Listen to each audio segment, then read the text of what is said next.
Hello everyone, this is Poonam Thakur here and welcome back to my channel. तो guys आज का जो मेरा टॉपिक है वो है scientific management and scientific management movement, जो कि चैप्टर 3 ऑफ लक्ष्मीकांत में से है। तो गाइज जो फर्स्ट से लेकर के फोर चैप्टर है, स्टार्टिंग के 4 चैप्टर, उसमें यूजीसी नेट एग्ज़ाम में 25 से लेकर के 30 क्वेश्चन पूछे जाते हैं। तो ये स्टार्टिंग के 4 चैप्टर अच्छे से कर लेना, क्योंकि 30 क्वेश्चन करेक्ट करना, और वो फ्री के मार्क्स हैं। अगर हम अच्छे से पढ़ें तो वो फ्री के मार्क्स हैं। तो इसीलिए अच्छे से प्रिपेयर कर लेना, ताकि वो 30 जो क्वेश्चन आते हैं वो एकदम से करेक्ट हो। तो चलिए अब अपने क्वेश्चन टॉपिक पे आते हैं। तो हम देखते हैं कि साइंटिफिक मैनेजमेंट मूवमेंट का जो राइज एंड ग्रोथ है वो कैसे हुआ था। जो टर्म है साइंटिफिक मैनेजमेंट, उनको जो प्रपाउंड किया था वो टेलर ने किया था। या जो राइज एंड ग्रोथ है, इसका जो टर्म है साइंटिफिक मैनेजमेंट, सबसे पहले प्रपाउंड किसने किया था? टेलर ने किया था। कब किया था? First decade of 20th century में किया था। अब टेलर जो है वो ओरिजिनेटर नहीं है इस थ्योरी के। टेलर से पहले भी इसको यूज़ किया गया, इस टर्म को। Charles Babbage, Henry Towne, Frederick Halsey, Henry Metcalfe, इन्होंने इस टर्म को यूज़ भी किया है। सबसे पहले कॉइन जब किया था, तो कॉइन किसने किया था? लुइस ब्रांडिस ने किया था। यहाँ पे एस है, डी लिखा है। लुइस ब्रांडिस ने किया था 1910 में।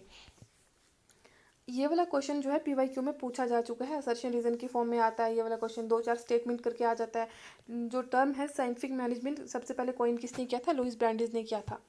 लेकिन father of scientific management Taylor को क्यों कहा जाता है? क्योंकि टेलर ने क्या किया था? एक कंप्लीट एंड सिस्टमैटिक एक्सप्लेनेशन दी थी साइंटिफिक मेथड्स की और टेक्निक्स की, इसीलिए इनको फादर ऑफ साइंटिफिक मैनेजमेंट कहा जाता है। ठीक है, टेलर ने क्या किया था? कंप्लीट और सिस्टमैटिक एक्सप्लेनेशन दी थी साइंटिफिक मेथड्स की और टेक्निक्स की, इसीलिए इनको फादर ऑफ साइंटिफिक मैनेजमेंट कहा जाता है।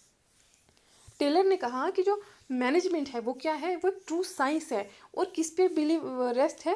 वो क्लियरली फिक्स्ड लॉज होने चाहिए, रूल्स होने चाहिए, प्रिंसिपल्स होने चाहिए, जिनका एक यूनिवर्सल एप्लीकेबिलिटी हो, जिनको यूनिवर्सली अप्लाई किया जाए। सेम रूल्स प्रिंसिपल होने चाहिए और उनको अप्लाई किया जाना चाहिए सभी टाइप ऑफ ऑर्गेनाइजेशन में। जो भी ऑल टाइप ऑफ ऑर्गेनाइजेशन है उनमें ऐसे प्रिंसिपल्स जिनको सभी टाइप, जितने भी ऑर्गेनाइजेशन है किसी भी टाइप का, उसमें यूज़ किया जाए। तो ऐसा उन्होंने बोला था कि एक साइंस होनी चाहिए, मैनेजमेंट के लिए कहा था। फिर इन्होंने फोकस किस पे किया था? शॉप फ्लोर पे। ठीक है, वर्कर्स पे ध्यान दिया था, ज़्यादा मैनेजमेंट पे ध्यान नहीं दिया था, वर्कर पे ध्यान दिया था। मैनेजर्स को छोड़ करके इन्होंने शॉप फ्लोर पे ध्यान दिया, वर्कर्स पे ध्यान दिया। इन्होंने एक कॉन्सेप्ट दिया था सोलिडरिंग फिनोमिना, ऑल्सो कॉल्ड एज स्कीविंग। ये वाला स्कीविंग वाला क्वेश्चन भी एग्जाम में आ चुका है कि जो स्कीविंग का कॉन्सेप्ट है ये किसने दिया था? तो ये टेलर ने दिया था। तो जो स्कीविंग है हमारे पास, ये भी दो होती है, 2 टाइप ऑफ स्कीविंग होती है। एक होता है नेचुरल सोलिडरिंग, एक होता है सिस्टमैटिक सोलिडरिंग। नेचुरल होता है जो पर्सनल हैबिट होती है इंसान की, जो अब खुद से होता है, जो पर्सनल फैक्टर होते हैं, जैसे किसी चीज़ को आराम से करना, ज़्यादा प्रेशर नहीं लेना, या आराम से मस्त मगन होकर काम करना, वो होता है हमारे पास नेचुरल सोलिडरिंग। और एक होता है सिस्टमैटिक सोलिडरिंग। सिस्टमैटिक सोलिडरिंग क्या होता है? जो ऑर्गेनाइजेशन के सोशल फैक्टर की वजह से होता है, ऑर्गेनाइजेशन में क्या चल रहा है उसके बेसिस पे जब इंसान काम चोरी करने लगता है, काम से बचता है, तो उसको बोला जाता है सिस्टमैटिक। ठीक है, मतलब सोलिडरिंग का कॉन्सेप्ट किसने दिया था? टेलर ने। इन्होंने दिया एक नेचुरल सोलिडरिंग, एक दिया सिस्टमैटिक। नेचुरल दिया जो हमारे पर्सनल फैक्टर होते हैं, किसी काम को धीरे से करना, हर चीज़ को स्किप करना, वो होता है नेचुरल। और एक होता है सिस्टमैटिक, जो ऑर्गेनाइजेशन की जो फंक्शनिंग है उसके बेसिस पे जब बंदा काम चोरी करता है तो उसको कहा जाता है सिस्टमैटिक सोलिडरिंग। अब इन्होंने क्या बोला कि जो ऑर्गेनाइजेशन है इसकी 3 असम्पशंस है। 3 असम्पशंस क्या है इन्होंने बोला? फर्स्ट है कि ऑर्गेनाइजेशन की फंक्शनिंग को इम्प्रूव किया जा सकता है। कैसे? Application of scientific method, scientific method को अप्लाई करके किसी भी ऑर्गेनाइजेशन की फंक्शनिंग को इम्प्रूव किया जा सकता है। सेकेंड, इन्होंने बोला कि एक गुड वर्कर, एक अच्छा वर्कर वो होगा जो खुद इनिशिएटिव नहीं लेगा किसी काम को करने की, लेकिन मैनेजमेंट के ऑर्डर को एक्सेप्ट करेगा। जो भी मैनेजर ने ऑर्डर दिया उसी को एक्सेप्ट करेगा, खुद कोई काम नहीं करेगा, ऐसा बोला टेलर ने। मतलब 3 असम्पशंस बोले कि किसी भी, जो भी साइंटिफिक मैनेजमेंट जो है वो 3 असम्पशन पे बेस्ड है। तो पहले ये है कि ऑर्गेनाइजेशन की फंक्शनिंग को इम्प्रूव किया जा सकता है। कैसे? जब हम अप्लाई करेंगे साइंटिफिक मेथड। सेकंड में इन्होंने बोला कि गुड वर्कर वो होता है जो खुद काम नहीं करता, खुद इनिशिएटिव नहीं लेता है, बट कि जबकि मैनेजर का ऑर्डर को एक्सेप्ट करता है। थर्ड में इन्होंने बोला कि एवरी वर्कर, हर एक वर्कर जो है वो क्या है? इकोनॉमिक मैन है। उसको जितने पैसे दो वो काम करेगा, मतलब वो मॉनिटरी फैक्टर से मोटिवेट होता है। उनको पैसे, वो पैसा फेंक तमाशा देख वाली बात है कि जितना पैसा दोगे उतना ही बंदा काम करेगा। तो ऐसा इनका मानना था। फिर आता है हमारे पास मेंटल रेवोल्यूशन। तो मेंटल रेवोल्यूशन में क्या दिया इन्होंने? मेंटल रेवोल्यूशन क्या होता है? वो ये होता है कि जब मैनेजर और वर्कर काम करेंगे कॉपरेशन से, उनमें कोई कन्फ्लिक्ट नहीं होगा, कोई कॉन्ट्राडिक्टरी नहीं होगा, कोई म्यूचुअल इंटरेस्ट से काम करेंगे, तो उसको बोला जाता है मेंटल रेवोल्यूशन। तो मेंटल रेवोल्यूशन हमारे पास यही है कि जो वर्कर और मैनेजर है दोनों पार्टीज मिलके एक कॉपरेशन से काम करेंगे, उसको कहा जाता है मेंटल रेवोल्यूशन। और यही है एसेंस किसका, साइंटिफिक मैनेजमेंट का। सार है साइंटिफिक मैनेजमेंट का क्या, कॉपरेशन से काम करना, कन्फ्लिक्ट से नहीं। और इसी चीज़ को बाद में ट्रेड यूनियन वालों ने बहुत क्रिटिसाइज़ किया था कि जब मैनेजर और जो वर्कर है उनमें इतना कॉपरेशन हो जाएगा तो यूनियन बनाने की क्या ज़रूरत है, जो यूनियन बनाए होते हैं वो यूनियन बनाने की फिर क्या ज़रूरत है। इस चीज़ के ऊपर बहुत क्रिटिसाइज़ हुआ था। फिर आता हमारे पास टेक्निक्स। टेक्निक्स में इन्होंने दिया फंक्शनल फॉरमैनशिप।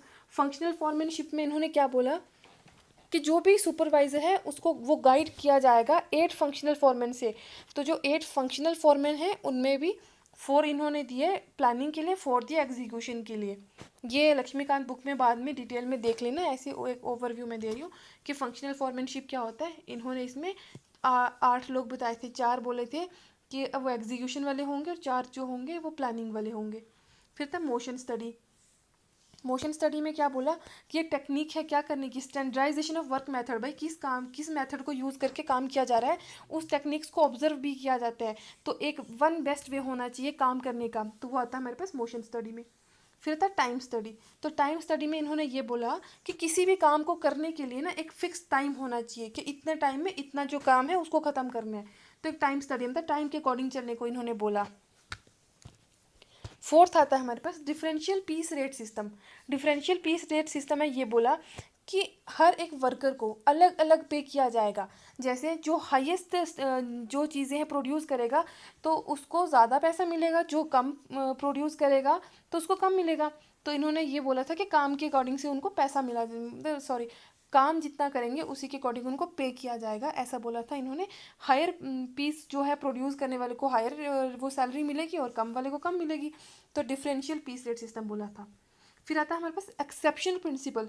एक्सेप्शन प्रिंसिपल में इन्होंने ये बोला कि जो डेली टास्क परफॉर्म किए जाते हैं ना, मान लो एक वर्कर का डेली का टारगेट रखा है 100 पीस प्रोड्यूस करने का, कुछ भी कोई भी चीज़, किसी भी फैक्ट्री की बात कर लो, किसी भी फैक्ट्री में अगर एक बंदे को काम दिया कि उसने 100 पीस जो है वो प्रोड्यूस करने, अगर वो 100 की जगह 120 करेगा तो वो उसका जो 20 एक्स्ट्रा करेगा ना तो उसको उसके लिए एक्स्ट्रा पैसे मिले जाएंगे, तो एक्स्ट्रा रिवॉर्ड मिलेगा।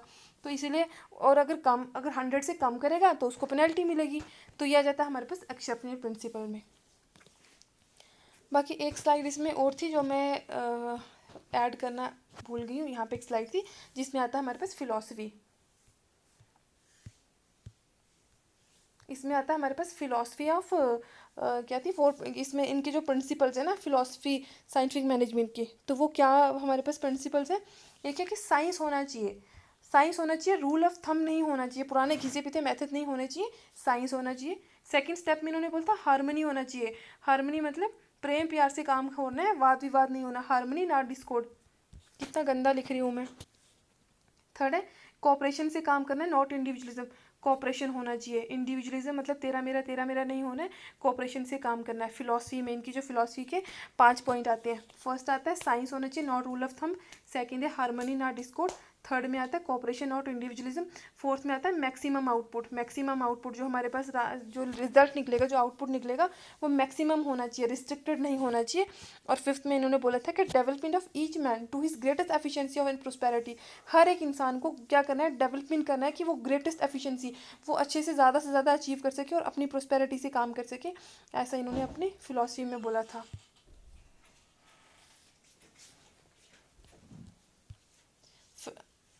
हाँ यहाँ पे तो है ऐड किया हुआ है।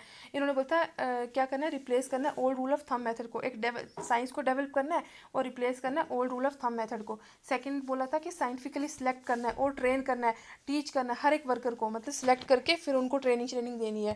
थर्ड में इन्होंने बोला था कि जो मैनेजमेंट है वो फुली कॉपरेट करेगा वर्कर के साथ। मैनेजमेंट, ये फिर इस वाली लाइन को मैनेजमेंट ने भी क्रिटिसाइज़ किया था कि हमारे काम को बढ़ा दिया है टेलर ने। बोला था कि जो मैनेजमेंट है उनको भी फुली कोऑपरेट करना है वर्कर के साथ। फिर बोला था फोर्थ वाला must be equal division of work and responsibility between the management and the worker. Equally divide करना है अपने अपने काम को, अपने अपनी रिस्पॉन्सिबिलिटी को मैनेजमेंट ने और वर्कर ने। तो इसी फिलॉसफी को समराइज़ किया था कि साइंस होना चाहिए not rule of thumb, harmony वाद विवाद नहीं करना है, हारमनी से रहना है, नॉट डिस्कॉर्ड वाद विवाद नहीं होना चाहिए, कोऑपरेशन से काम करना है, इंडिविजुअलिज्म तेरा मेरा नहीं करना है, और मैक्सिमम आउटपुट होना चाहिए, और डेवलपमेंट करना है हर एक मैन को उनकी एफिशिएंसी और प्रॉस्पेरिटी के लिए। अदर टेक्निक्स, अब इनकी कुछ अदर टेक्निक्स भी हैं। इन्होंने एक निमोनिक सिस्टम भी दिया था, ये 2012-13 के PYQ में पूछा जा चुका है। निमोनिक सिस्टम किसने दिया है, किससे रिलेटेड है, तो ये टेलर से है। टेलर ने निमोनिक सिस्टम दिया था। निमोनिक सिस्टम क्या होता है, किसी भी निमोनिक पता है ना क्या होता है, जैसे किसी भी चीज़ को याद रखने के लिए हम कोई शॉर्टकट ट्रिक बना लेते हैं तो उसको निमोनिक बोलते हैं। तो वैसे इन्होंने बोलता कि निमोनिक सिस्टम से काम किया जाएगा। सेटिंग अप है सेपरेट प्लानिंग या डिपार्टमेंट, एक सेपरेट प्लानिंग या डिपार्टमेंट को सेटअप करना है, और इंस्ट्रक्शन कार्ड फॉर वर्कर्स के लिए इंस्ट्रक्शन कार्ड्स को क्या करना है, लाना है, ताकि वर्कर्स को पता हो कि उनको क्या काम करना है क्या नहीं करना है, उनके लिए इंस्ट्रक्शन कार्ड होना चाहिए। तो अगर आपको अच्छा लगा हो तो लाइक शेयर और सब्सक्राइब ज़रूर कीजिए। Thank you for watching.